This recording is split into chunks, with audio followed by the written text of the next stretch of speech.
دجال کے حضرت تمیم داری سے کیے جانے والے اہم اور بنیادی سوالات کا تعلق ہے تو وہ سوالات دجال نے اس لیے کیے تھے کیونکہ اس کو پتہ تھا کہ جب یہ 3 نشانیاں پوری ہو جائیں گی تو اس کو دنیا کے سامنے آنے کی یعنی خروج کی اجازت مل جائے گی۔ سوال نمبر 1 میں بیسان کے نخلستان کے بارے میں پوچھا گیا تھا اور نخلستان پر موجود درختوں کے پھلوں یعنی کھجوروں کا ذکر کیا گیا۔ بیسان دراصل فلسطین کا علاقہ ہے جہاں اسرائیل کا قبضہ ہے اور اب جہاں کوئی بھی پھل پیدا نہیں ہوتا۔ یوں دجال کے سامنے آنے کی یہ بہت اہم نشانی ہے۔ سوال نمبر 2 تبریہ کی جھیل کا پوچھا گیا۔ جہاں تک بات ہے بحر تبریہ کی تو اس پر بھی اسرائیل کا ہی قبضہ ہے اور دلچسپ بات یہ ہے کہ اس کا پانی بھی بہت تیزی سے خشک ہوتا جا رہا ہے۔ اس طرح دجال کے دوسرے سوال والی نشانی بھی پوری ہونے کے قریب ہے۔ سوال نمبر 3 زغر کے چشمے کا پوچھا گیا۔ زغر حضرت لوط کی صاحبزادی کا نام تھا۔ حضرت لوط کی 2 صاحبزادیاں تھیں، ربا اور زغر۔ بڑی صاحبزادی ربا کی وفات کے بعد جہاں دفن کیا گیا وہاں قریب ہی ایک چشمہ تھا جو کہ ان کے نام سے منسوب ہو کر مشہور ہوا۔ اسی طرح چھوٹی صاحبزادی زغر کی وفات کے بعد ان کی تدفین بھی ایک چشمے کے قریب ہوئی اور وہ چشمہ زغر کے چشمے کے نام سے مشہور ہو گیا۔ دجال کی تفشیش اور تجسس کے عین مطابق یہ تیسری جگہ بھی اسرائیل میں ہی واقع ہے اور اس کا پانی بھی پوری طرح خشک ہو جانے کے قریب ہے اور اس کا پانی خشک ہوتے ہی دجال کو نکلنے کی اجازت مل جائے گی۔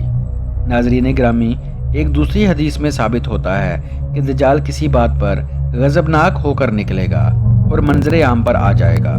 یوں یہ کہا جا سکتا ہے کہ موجودہ وقت اور مستقبل قریب میں جہاں یہ پانی خشک ہوتا رہے گا تو اللہ پاک کی طرف سے کچھ ایسے اسباب اور حالات اور واقعات ضرور رونما ہوں گے جس پر دجال کو سخت تشویش اور غصہ ہوگا اور وہ خروج کر جائے گا اور سامنے آ جائے گا، اور وہ کیا بات ہے یا کیا وجہ ہوگی جس پر دجال بھڑکے گا، یہ سب غیب کی باتیں ہیں۔ لیکن اتنا ضرور سمجھ آتا ہے کہ وہ دجالی ریاست یعنی یہودیوں کے خلاف ہی کچھ ہوگا، تب ہی وہ اتنا غصے میں آئے گا۔ اللہ پاک اس فتنے سے ہمیں اپنے امان میں رکھے، کیونکہ اب دجال کے خروج کا زمانہ زیادہ دور نہیں۔ اللہ پاک ہمارے ایمانوں کو مضبوط فرمائے، آمین۔